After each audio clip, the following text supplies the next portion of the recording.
Assalamualaikum warahmatullahi wabarakatuh. Hai semuanya. Perkenalkan, saya Faridatul Janah dengan NIM 1903211000029.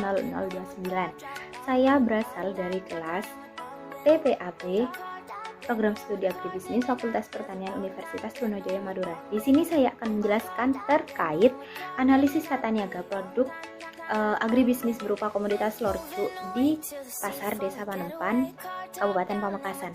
Seperti apa penjelasan saya? Terus simak videonya. Jadi apa sih itu lorcu gitu ya? Lorcu itu merupakan salah satu komoditas kerang-kerangan yang bisa ditemukan di daerah pantai ya. Nah, di sini lorcu di sini itu memiliki bentuk yang unik gitu. Biasanya kerang itu memiliki cangkang. Di sini lorcu benar memiliki cangkang, tapi tidak sekeras dan tidak berbentuk seperti kerang-kerang biasanya seperti itu. Nah, lorcu di sini memiliki bentuk yang memanjang seperti itu. Nah, meskipun banyak ditemukan di daerah pantai, tapi lorcu ini tidak bisa ditemukan di setiap daerah pantai gitu ya. Nah, untuk daerah Madura sendiri, itu di Kabupaten Pamekasan itu memiliki potensi lorcu yang besar seperti itu, sehingga apa? Jumlah permintaan dan penawaran itu meningkat, itulah bisa dikatakan. Nah, karena komoditas lorcu ini dianggap sebagai komoditas unggulan, saluran pemasarannya di sini patut dipertanyakan.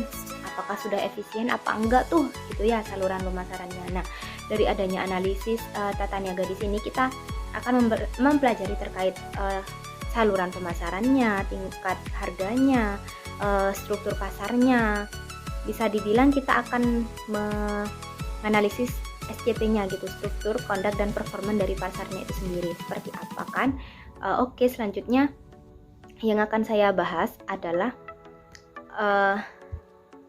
analisis tata niaganya seperti itu. Seperti apa? Langsung disimak videonya. Jadi di sini saya akan membahas terkait analisis tata niaganya. Nah, komoditas lorcu sendiri merupakan komoditas produk pertanian berupa agribisnis kan ya. Nah, di sini tata niaga produk agribisnis dengan produk non agribisnis itu memiliki perbedaan seperti itu. Apabila produk agribisnis itu sifat pemasarannya terkonsentrasi distributif, kalau produk non agribisnis itu pemasarannya itu distributif. Apa sih terkonsentrasi distributif? Jadi terkonsentrasi distributif itu sifat pemasarannya tidak langsung didistribusikan kepada konsumen seperti itu, melainkan masih dikumpulkan di satu lembaga pemasaran. Baru itu komoditas lorcu akan dipasarkan kembali kepada konsumen seperti itu. Nah, berdasarkan studi lapang yang telah saya lakukan di pasar, responden mengatakan bahwa pedagang pengecer mengambil lorcu itu dari pedagang pengepul seperti itu. Jadi tidak langsung dari nelayannya seperti itu. Nah, selanjutnya untuk produk non agribisnis itu kan tata niaganya bersifat distributif. Maksudnya gimana? Jadi produk yang telah diolah itu langsung didistribusikan kepada konsumen seperti itu. Nah, selanjutnya yang akan saya bahas adalah pendekatan analisis tata niaga komoditas lorcu di Pasar Desa Panempan seperti itu. Nah, untuk analisis tata niaganya ini bisa dilakukan dengan 3 pendekatan. Yang pertama adalah pendekatan komoditas. Nah, pendekatan komoditas di sini kita akan membahas terkait jumlah penawaran dan permintaan komoditas lorcu itu sendiri di pasaran. Yang kedua, karakteristik komoditasnya seperti itu. Nah, untuk yang pertama yang akan saya bahas adalah permintaan dan penawaran komoditas lorcunya. Nah, di sini komoditas lorcu memiliki jumlah permintaan yang cenderung konstan, bahkan tidak jarang di beberapa waktu permintaan terhadap komoditas lorcu di sini mengalami kenaikan yang sangat signifikan. Karena apa? Komoditas lorcu ini banyak dijadikan sebagai produk-produk olahan, seperti produk oleh-oleh khas Pamekasan seperti itu, ataupun dikonsumsi secara langsung, ataupun dijadikan bahan-bahan konsumsi lah menjadi makanan rumah tangga seperti itu. Nah, karena banyaknya jumlah permintaan itu, nelayan mayoritas dalam mencari lorcu itu mengorbankan banyak waktunya langsung gitu. Apabila sudah mencari lorcu, ya sudah mencari lorcu sekalian gitu, menurut nelayannya gitu ya. Nah, untuk jumlah penawarannya, jika jumlah permintaannya itu banyak, berarti jumlah yang ditawarkan tidak akan banyak juga, tergantung musimnya gitu. Apabila lorcuknya sedang musim, maka produk yang ditawarkan juga akan meningkat. Sedangkan jika sedang tidak musim, maka angka penawaran komoditas lorcuk itu di pasaran akan menurun gitu, sehingga ketika penawarannya menurun itu harga lorcuk akan menaik. Nah, ketika penawarannya itu tinggi, harga lorcuk ini akan cenderung konstan gitu. Nah, selanjutnya itu terkait karakteristik komoditasnya. Nih, komoditas lorcuk itu sendiri mudah rusak karena apa? Di sini kan termasuk produk pertanian tuh gitu. Nah, jadi harus ada perlakuan khusus agar lorcuk itu tidak rusak ketika sampai di tangan konsumen. Seperti apa? Bisa juga nelayan itu menjual lorcuk yang sudah direbus, seperti yang sudah dibuang kulitnya gitu ya. Nah, maksud perebusan di situ untuk meningkatkan daya simpan dari komoditas lorcuk itu sendiri, seperti itu. Untuk selanjutnya yaitu pendekatan institusi. Nah, pendekatan institusi di sini itu membahas terkait lembaga-lembaga pemasaran yang terlibat, peraturan dalam mengatur tata niaganya, dan karakteristik lembaga pemasaran yang terlibat, seperti itu. Nah, untuk lembaga pemasaran yang terlibat di sini dalam komoditas lorcuk, setelah saya melakukan wawancara, beberapa lembaga pemasaran yang terlibat itu berupa nelayan, pedagang besar desa, pedagang pengepul, dan pedagang pengecer, serta konsumen, seperti itu. Jadi, nelayan akan otomatis menjual hasil tangkapan lorcuknya kepada pedagang besar desa. Nah, pedagang besar desa di sini bertugas untuk mengumpulkan komoditas lorcuk yang telah didapatkan oleh nelayan. Nah, barulah pedagang besar desa akan menjual lorcuk ini kepada pedagang pengepul. Nah, pedagang pengepul ini lalu akan menjual komoditas lorcuk kepada pengecer. Nah, pengecer di sini ini yang berjualan di daerah pasar-pasar seperti itu.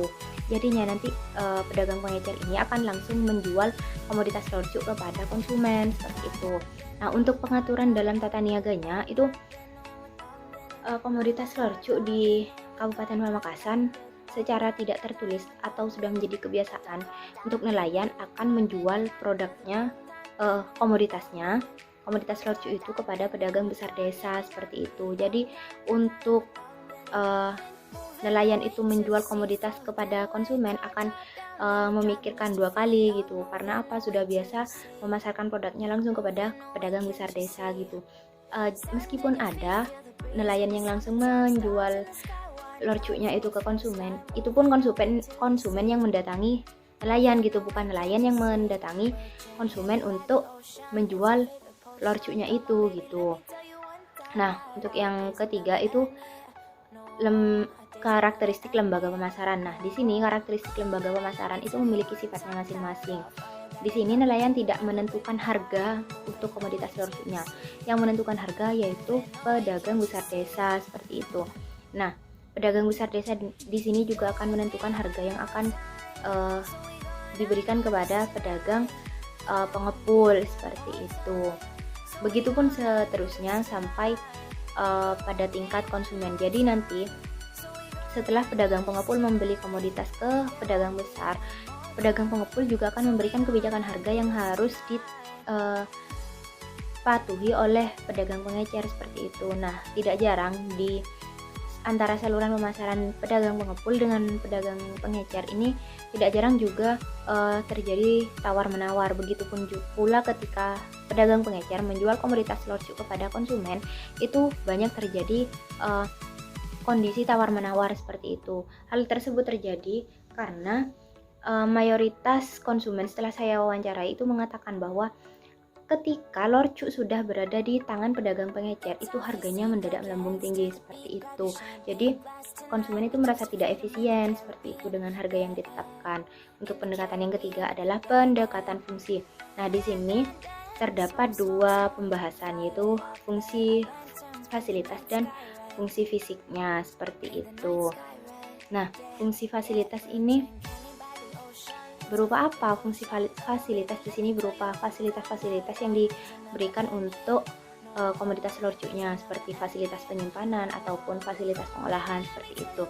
Nah, untuk fungsi pertukaran di sini ada kegiatan jual beli. Jadi di sini yang melakukan fungsi penjualan itu nelayan, pedagang pengepul, pedagang pengecer, pedagang besar desa. Nah, untuk yang melakukan fungsi pembelian itu adalah konsumen, pedagang besar desa, pedagang pengepul, dan pedagang pengecer seperti itu. Sedangkan nelayan tidak melakukan fungsi pembelian seperti itu. Pembahasan selanjutnya yang akan saya bahas adalah analisis struktur pasar komoditas lorcu di pasar desa Panempan. Nah, analisis struktur pasar di sini bisa kita lakukan dengan melakukan penghitungan market share, CR4, IHH, Rosenbluth, dan indeks Gini seperti itu. Nah, untuk penghitungan yang telah saya lakukan, di sini saya mengambil 3 pendekatan analisis struktur pasar, yaitu market share, CR4, dan IHH seperti itu. Nah, setelah saya melakukan penghitungan market share, bisa diketahui bahwa struktur pasar yang terbentuk adalah pasar oligopoli atau oligopsoni. Karena apa? Terdapat 4 perusahaan terkemuka yang memiliki pangsa pasar 40 sampai kurang dari 60% seperti itu. Nah, dalam penentuan struktur pasar di sini kita tidak boleh sembarangan gitu ya, karena di dalam pendekatan analisis struktur pasar di sini memiliki kriterianya masing-masing seperti itu. Nah, berdasarkan penghitungan CR4, di sini CR4 didapatkan dari rumus KR1 ditambah KR2 ditambah KR3 ditambah KR4 dibagi KR total. Kenapa sampai KR4? Karena yang akan kita cari adalah 4 perusahaan terkemukanya seperti itu. Nah, berdasarkan penghitungan CR4 di sini, nilai CR4-nya itu sebesar 0,58 seperti itu. Nah, berdasarkan kriteria yang ada, nilai CR4 tersebut merujuk pada struktur pasar oligopoli atau oligopsoni. Karena apa? Nilai CR4-nya itu sesuai dengan kriteria, yaitu kurang dari sama dengan 0,4 sampai nilai CR4-nya lebih dari sama dengan 0,8 seperti itu. Nah, untuk analisis yang terakhir adalah analisis IHH. Nah, analisis IHH di sini kita dapatkan dari hasil konsentrasi rasio yang telah kita dapatkan.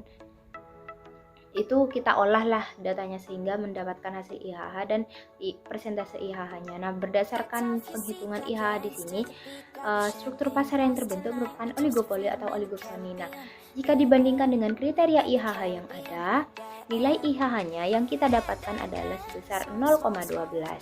Seperti itu.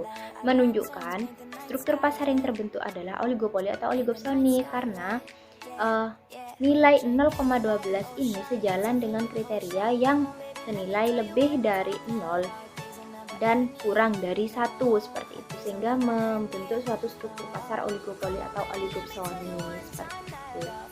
Baik, pembahasan yang akan saya bahas selanjutnya adalah terkait market conduct komoditas lorcu di pasar desa Panempan. Nah, di sini terdapat lembaga pemasaran yang terlibat dalam tata niaga komoditas lorcu itu sendiri. Yang pertama adalah nelayan, pedagang besar desa, pedagang pengepul, pedagang pengecer, barulah konsumen.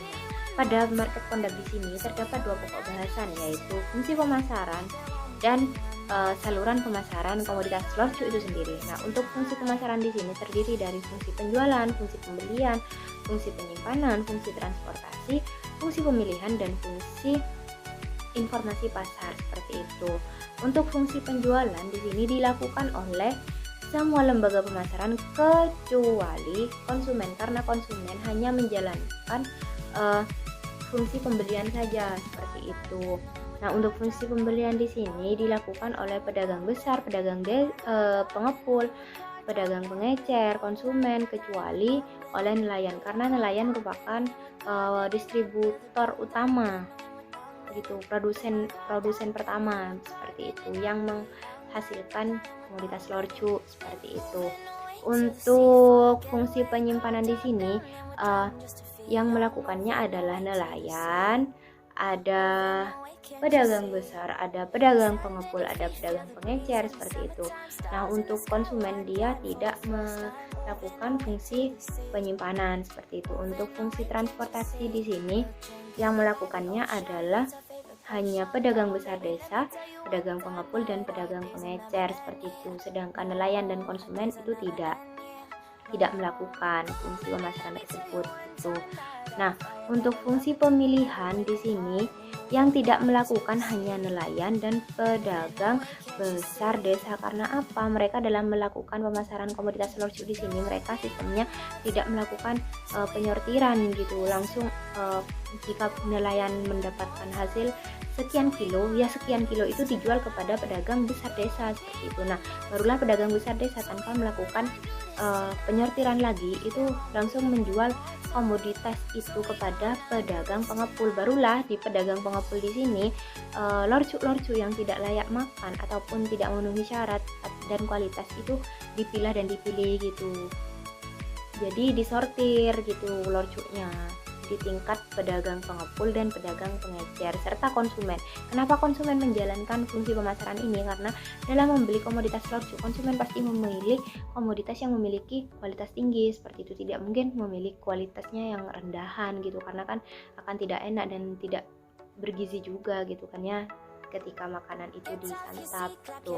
Untuk fungsi pemasaran terakhir adalah fungsi informasi pasar. Nah, untuk fungsi informasi pasar di sini dilakukan oleh semua lembaga pemasaran kecuali nelayan. Karena apa? Nelayan di sini tidak perlu mengetahui informasi pasar. Karena apa? Pangsa pasar dari komoditas lorcu di sini langsung dijual kepada pedagang besar desa seperti itu. Secara tidak tertulis, nelayan akan menjual komoditas lorcu itu kepada pedagang besar desa seperti itu. Jadi nelayan tidak akan menjual komoditas lorcu itu kepada konsumen langsung gitu. Jadi bagi nelayan fungsi informasi pasar itu kurang penting gitu.